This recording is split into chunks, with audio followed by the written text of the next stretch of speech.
Esse será provavelmente um dos vídeos mais importantes aqui desse canal, pensando no que eu vou compartilhar agora com você. Por muito tempo, eu observei os comportamentos das pessoas e eu percebi alguns hábitos que estavam relacionados com a energia da abundância e da prosperidade. E uma coisa que eu percebi que é muito comum a gente perceber, olhando nas pessoas que já prosperaram e olhando para as pessoas que ainda não prosperaram, olhando para as pessoas que eu gostaria de me tornar um dia, né? E a gente começa a observar alguns comportamentos que são que afeta diariamente a manifestação daquilo que você deseja, do seu sonho e dos seus objetivos. E um dos meus primeiros trabalhos, por exemplo, foi trabalhando com o meu pai. O meu pai, que na época estava casado com a minha mãe, o meu pai que me criou, de fato.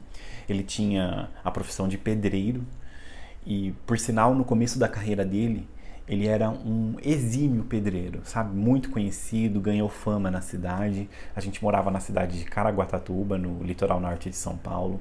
A cidade ainda estava em expansão, estava começando. A gente morava numa região que só existia colônia de férias em volta, poucas casinhas, algumas casas de temporada, e tinha muita gente comprando terreno e construindo suas casas em volta, suas casas de veraneio, né? As casas que as pessoas vão passar as temporadas lá. E Caraguatatuba, ela é muito movimentada na época de veraneio, né? Esses períodos de dezembro, janeiro e fevereiro é muito movimentado mesmo, porque o pessoal desce para a praia, vai curtir a natureza. É um momento que quem trabalha lá, quem vive lá, começa a ganhar dinheiro de fato, porque os comerciantes, os comércios ficam bombando, e é o momento que a gente percebe que a cidade está cheia, que traz o fluxo do dinheiro para a cidade. E nessa época meu pai estava ganhando muito dinheiro. Meu pai, ele começou, eu lembro até hoje que ele estava começando a ser muito requisitado na profissão dele. As pessoas estavam procurando ele, né? Pessoas que vinham de outras cidades como São Paulo, que compravam seus terrenos lá e queriam construir as suas casas de veraneio, estavam procurando meu pai por conta do marketing boca a boca. E o meu pai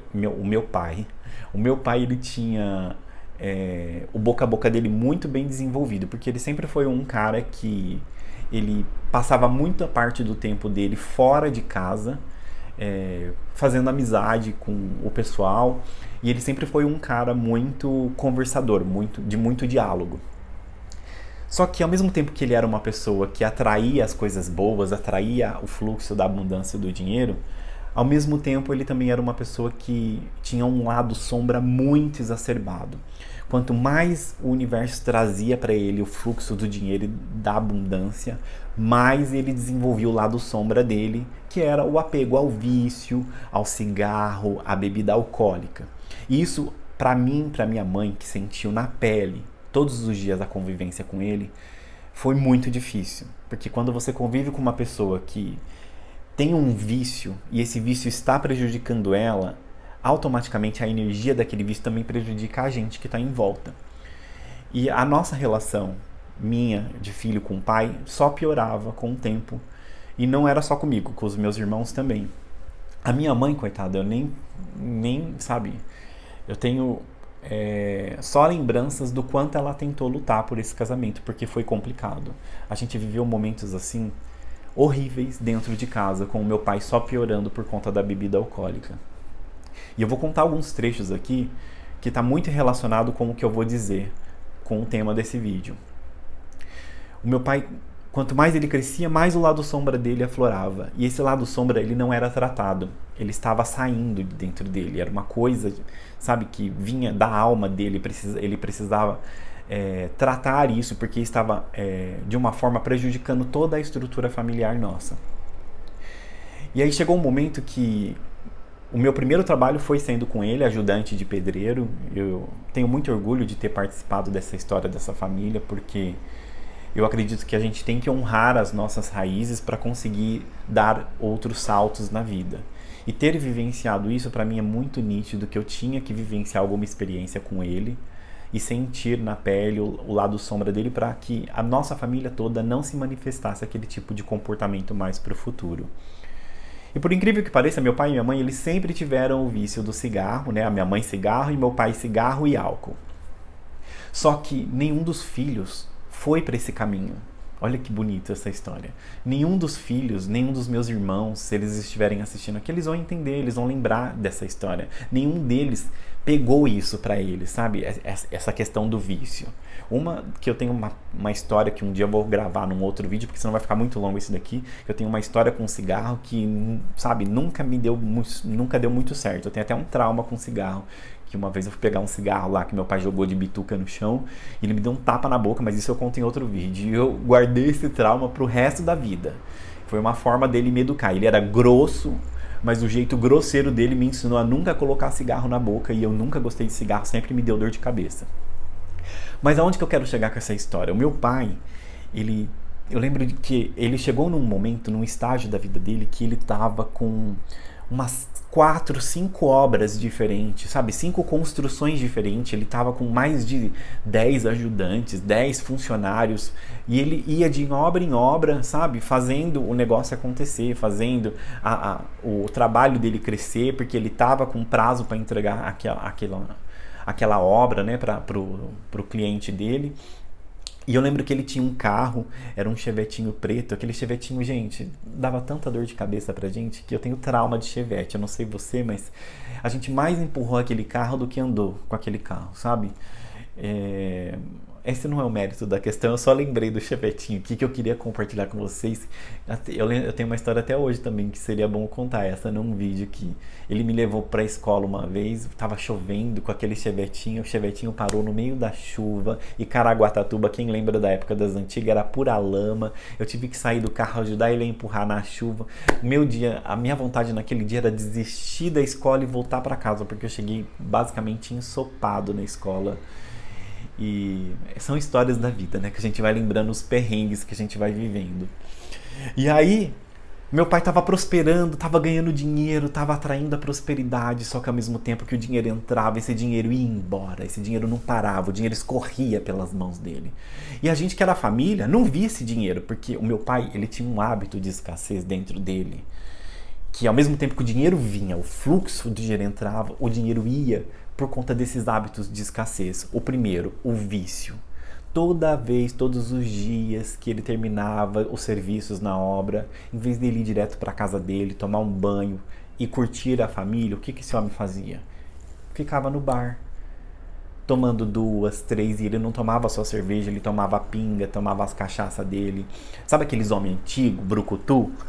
Que fica no bar com os amigos bebendo e falando um monte de asneiro, umas conversas que não acrescentem nada na vida da gente, não tá trabalhando o seu lado de evolução espiritual, a pessoa tá só jogando o tempo dela na lata do lixo, literalmente. E aí, conversa vai, conversa vem, esse homem passa anos vivendo essa mesma rotina, essa mesma vida, e o meu pai, ele teve muito uma criação que não se desenvolveu o amor, né, dos pais dele, dizer para ele o quanto ele era importante, que ele era uma pessoa amada e querida. Eu sentia que faltou isso na criação dele, porque ele não nos deu isso, de chegar, não era um pai que abraçava os filhos, não era um pai que estava presente na criação dos filhos, que queria formar os filhos. O jeito dele educar os filhos era na base do tiro, porrada e bomba, entendeu? Puxar a orelha, surra, bater de cinta, bater de mangueira, bater de chinelo. Eu lembro uma vez que eu apanhei porque eu deixei a unha do dedinho crescer. Era moda, sabe? Na infância, as crianças estavam tudo deixando. E eu levei um couro por causa dessa unha desse dedinho, sabe? Mas não foi só essa. E aí eu fico lembrando dessas coisas assim. Teve umas vezes que eu também levei um couro, mas foram coisas que foram merecidas assim. Eu lembro que era uma geração que a gente tomava biotônico para poder ficar forte, né? E a minha mãe, acho que meu pai tinha comprado biotônico pro meu irmão do meio, porque ele era magrinho, não comia. Tudo que ele não comia, eu comia. Eu lembro da época de Páscoa, que todo mundo ganhava um ovo de Páscoa. E enquanto eles estavam preocupados com os brinquedos que vinha dentro do ovo de Páscoa, eu estava preocupado em comer os chocolates, porque eu sempre tive o apelido de roliço da família. Então eu que era o gordo, que comia tudo. Então no outro dia, quando eles acordavam, cadê o chocolate deles? Né? O roliço eu já tinha comido tudo. E aí, o meu pai, em vez de prosperar, sabe, fazer o dinheiro estar dentro da nossa família, fazer o dinheiro crescer, pensar em estudar sobre investimento, fazer aquele dinheiro multiplicar, o dinheiro ia tudo embora. Ou o dinheiro ia embora com as pínlulas, com as cachaças. O Caraguá, onde a gente morava, tinham 3 bares, 3 botecos. E o caminho da casa tinha que passar por esses 3 botecos, porque era a avenida principal, era a única avenida que tinha calçamento. E aí ele ia parando de bar em bar, fazendo a tomadinha da birita dele, com as cervejas, com a cachaça. E de bar em bar era tipo 1 hora, 2 horas em um, 3 horas no outro. E quando chegava em casa era 9, 10 horas da noite.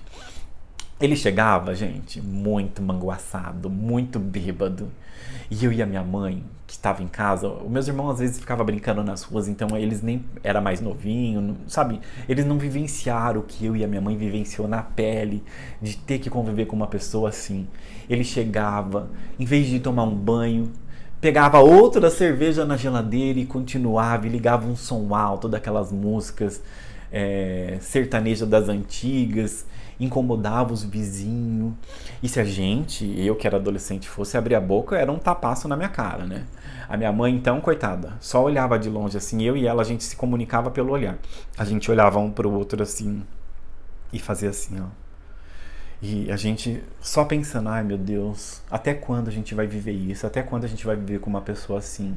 E o dinheiro que é bom, cadê esse dinheiro? Né? A gente sempre vivia com o mínimo, sempre com o básico. Ele nunca deixou faltar comida dentro de casa, mas também nunca nadamos no dinheiro, para você ter noção. E o primeiro hábito de escassez do meu pai começou nos vícios. Começou na cachaça, começou no cigarro, começou no descontrole emocional em descontar tudo na bebida, na cachaça. Gente, a nossa família era muito unida. A gente saiu do interior de São Paulo, foi morar no litoral norte, recomeçar a vida do zero, sabe? Levou toda a família, ele construiu uma casa do zero para todos nós. A casa, ela não tinha terminado ainda e essa casa nunca terminou. Se terminou foi por outra pessoa que comprou, porque depois a gente vendeu quando a minha mãe se separou com meu pai. Só que o hábito de escassez dele nunca fazia aquela casa terminar. Você já viu aquele ditado que casa de ferreiro, espeto é de pau? Ele era o pedreiro mais conhecido ali da região, da cidade, e a nossa casa não estava terminada, não estava pronta, sempre estava no contrapiso, ainda não tinha um porcelanato no chão, não tinha um piso bonito, sabe? A única coisa que tinha terminado era o banheiro, que se também não tivesse terminado o banheiro, a gente ia tomar nas paredes crua, banho, e não ia dar certo. Mas a cozinha não estava pronta, sabe? A pessoa termina a cozinha assim pela metade, uma parte fica com piso, a outra parte não fica com piso, a varanda toda destrunchada, o quintal na pura terra, o telhado, eu não sei o que ele fez com aquele telhado, gente. O telhado da garagem, quando ele começou, ele não terminou, aí ficou um vão assim, que emendava com o telhado da varanda, e aí toda vez que chovia caía assim, sabe? Chuva dentro da varanda. Aonde eu quero chegar nessa história com você? Que o meu pai, ele sabe o que ele fazia para terminar a obra da nossa casa? Para terminar a nossa casa, que tinha que ser o exemplo para quem fosse lá visitar e saber o trabalho dele de pedreiro? Foi feito com o resto de obra. Tudo que sobrava nas obras dele, ele trazia para casa. Olha o hábito de escassez. Em vez da casa do pedreiro ser uma casa de exemplo, para ele mostrar, né, para os clientes dele, olha, minha casa, como eu fiz, vem cá, vamos bater um papo, vem aqui na minha casa, montar um escritório para ele, porque ele tinha um quartinho dele de ferramentas, e aquele quartinho tinha que ser um exemplo, um brinco, sabe? Ele é o pedreiro. E aí, em vez dele, sabe, terminar a casa dele em primeiro lugar, porque dinheiro ele tinha, ele ganhou muito dinheiro. Nessa época que ele estava com várias obras ao mesmo tempo, brotava gente querendo trabalhar com ele, sabe? Se eu e os meus irmãos tivessem na fase adulta, talvez eu e os meus irmãos estariam administrando a obra para ele. Só que ele era uma pessoa muito difícil, ele destratava eu e os meus irmãos na frente dos ajudantes dele, nos filhos ele destratava na frente dos ajudantes, e os ajudantes ele tratava com todo amor e carinho. E os filhos que ele poderia ter criado e educado para poder seguir o caminho dele, ele destratava na frente das pessoas. Ele não gostava que os filhos estivessem presentes com ele quando ele estivesse fazendo as coisas dele, quando ele pegava os barcos e saía para pescar com os amigos dele, porque eles enchiam a cara. Sabe? E quem que ia aguentar ficar ouvindo aquele tipo de conversa de bebum, de cachaceiro? Que é só papo furado, que não acrescenta em nada na vida. E então já falei 2 hábitos. O hábito do vício e esse hábito de querer trazer resto para dentro de casa, para construir a sua casa, o seu lar, o seu templo com o resto de outras pessoas, de outras casas, de outras obras. O terceiro hábito de escassez que ele emanava, que ele vibrava literalmente, era o hábito de acreditar que ele não era merecedor de possuir o melhor. Ele trazia isso com ele, sabe? Ele trazia isso e ele emanava isso pra gente o tempo todo. De que, não, a gente é humilde, a gente é pobre, a gente tem que continuar sendo pobre. Ele falava nas conversas pra mim, pros meus irmãos, pra minha mãe, de que a gente é pobre, a gente tem que ser humilde, a gente não pode querer ter muita coisa na vida, porque amanhã Deus pertence. E olha só, já implantando as crenças na mente das criancinhas dentro de casa. E os filhos tudo ouvindo. Então ser rico não é coisa de Deus, hein? Ser rico não é uma coisa muito boa. Porque ser rico é o errado. Querer ter muito dinheiro, querer prosperar na vida. Então isso já não está condizente aqui com o que o meu pai e minha mãe estão me ensinando. Esse hábito de escassez por um longo tempo fez parte da minha vida. E isso sempre entrando em conflito na minha mente. Só que aonde eu quero chegar no tema desse vídeo? Que uma pessoa ferida, gente, ela fere outra. E uma pessoa curada, ela cura outra. O meu pai, ele era uma pessoa totalmente desequilibrada emocionalmente. E isso veio das gerações anteriores dele, da ancestralidade dele. Isso veio da família dele.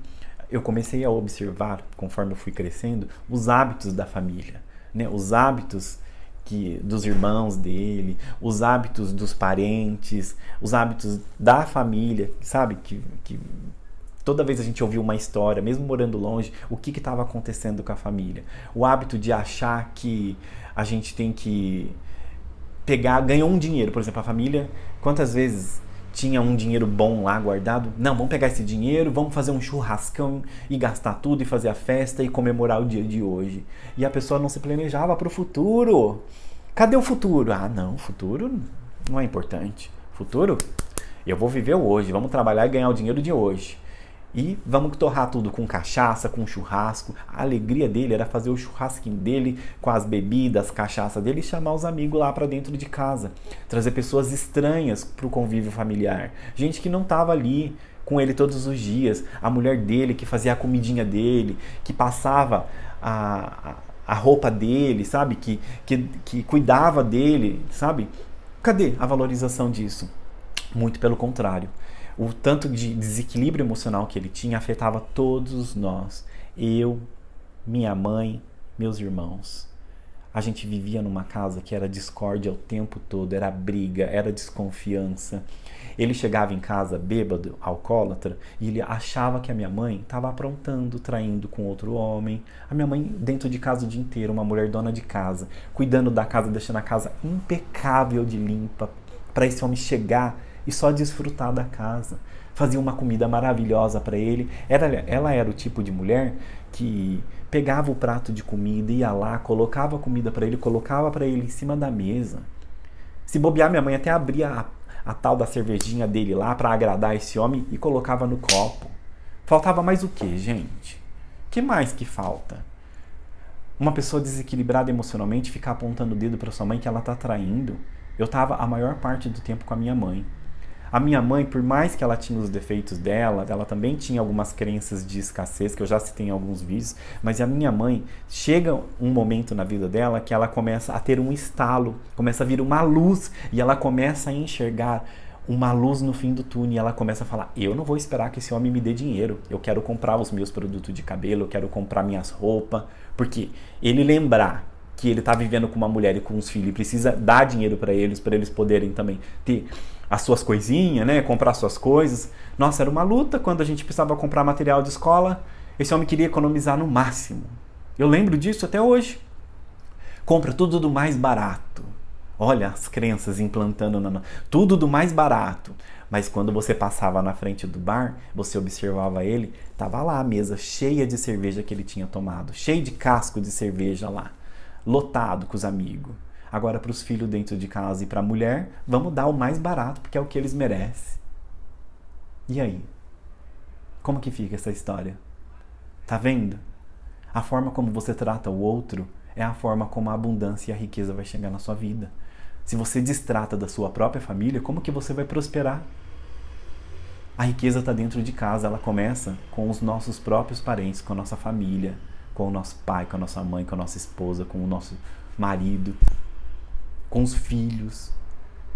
Quem está do seu lado ali todos os dias é quem você merece valorizar de fato. Essas pessoas não merecem o mais barato, elas merecem o melhor. Elas merecem que você lute por elas, porque essas pessoas estão do seu lado todos os dias.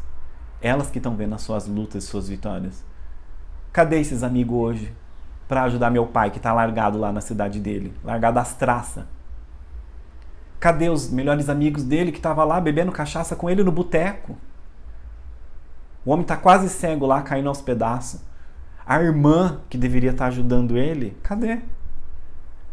Não, a irmã dele pegou o cartão dele, o cartão que ele tinha direito de benefício no banco, de receber lá um dinheirinho para ele poder investir na saúde dele, torrou tudo o dinheiro dele. A irmã, hein? As pessoas que a gente mais esperava que poderia estender a mão para ajudar, o irmão. Olha, você tá vendo quanta coisa interligada, o desequilíbrio emocional, como ele afeta a vida da gente? Como que você vai prosperar se você não cuidar das suas feridas emocionais? O meu pai, ele tinha essa síndrome de desconfiança o tempo todo. Quanto mais ele bebia, mais ele chegava em casa e desconfiava que a minha mãe estava aprontando alguma coisa, sendo que ele não estava presente na vida dela o tempo todo. Ele passava mais tempo com os amigos dele. Então vai saber aquelas conversas que rolava de boteco, de homem achar que a mulher está em casa traindo o marido com outro. Sendo que eu, filho, estava presente o tempo todo. Quando ele chegava, ficava discutindo com a minha mãe. Uma vez ele chegou com uma arma dentro de casa e pegou essa arma e bateu assim na mesa, assim. E eu só olhando de longe, assim, ó. Só observando, assim. E o sangue subindo nos olhos. Nossa, esse dia foi Deus, de verdade. Esse dia, minha mãe sabe até hoje que esse dia foi Deus que se manifestou ali em mim, naquele momento.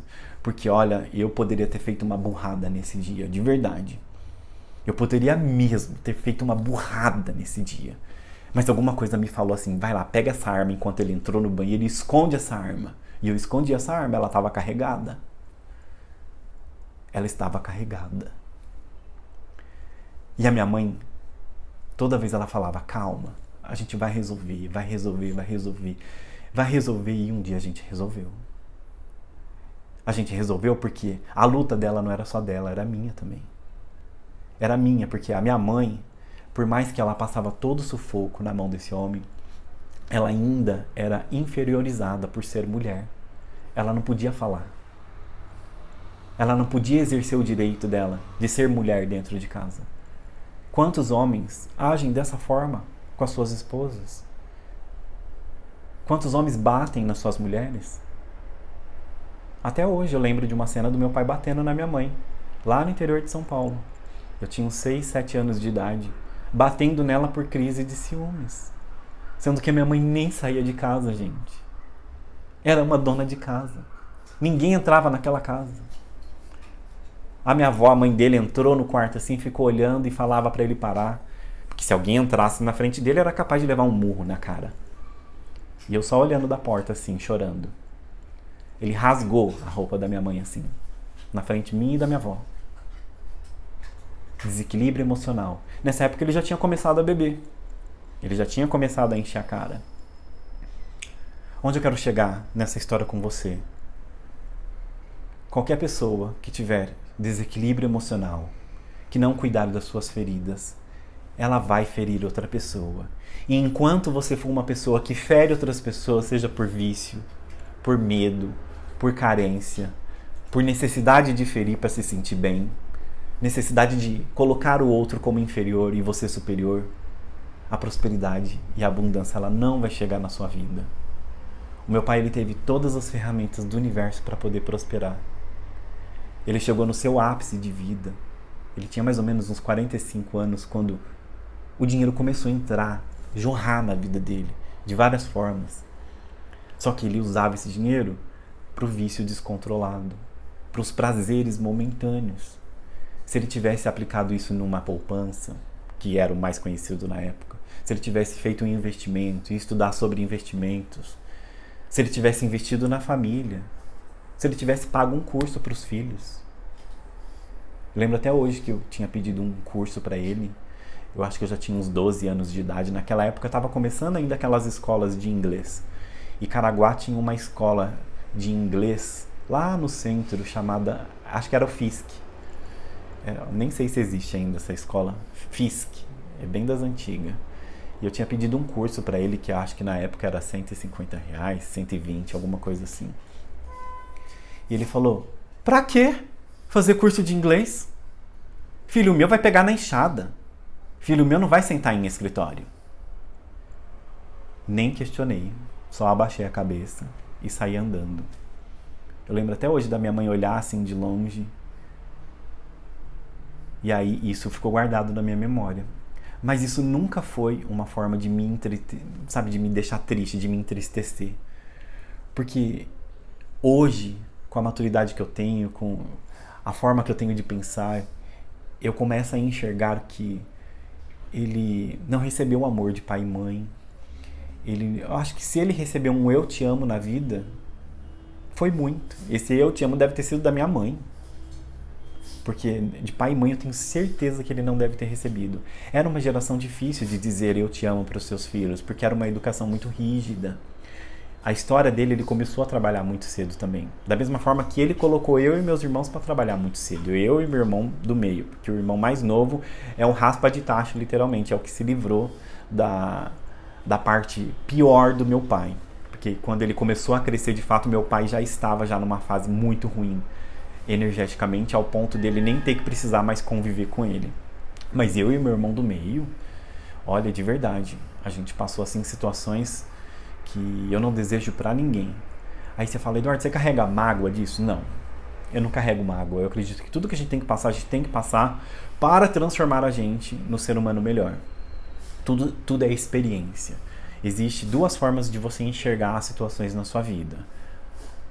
Aconteceu a situação, você vai enxergar por dor e sofrimento ou aprendizado? Eu prefiro encarar como aprendizado. Isso vai me transformar num ser melhor. Vai me transformar em liberar a cura e o perdão que eu preciso para poder curar outras pessoas. E se você está se identificando com o que eu estou querendo dizer aqui, você precisa começar a trabalhar o perdão na sua vida. Você precisa começar a trabalhar sentimentos de cura. Porque a pessoa que está curada, tudo que ela for fazer na sua vida, seja profissional, pessoal, emocional, relacionamentos, ela vai curar outra pessoa.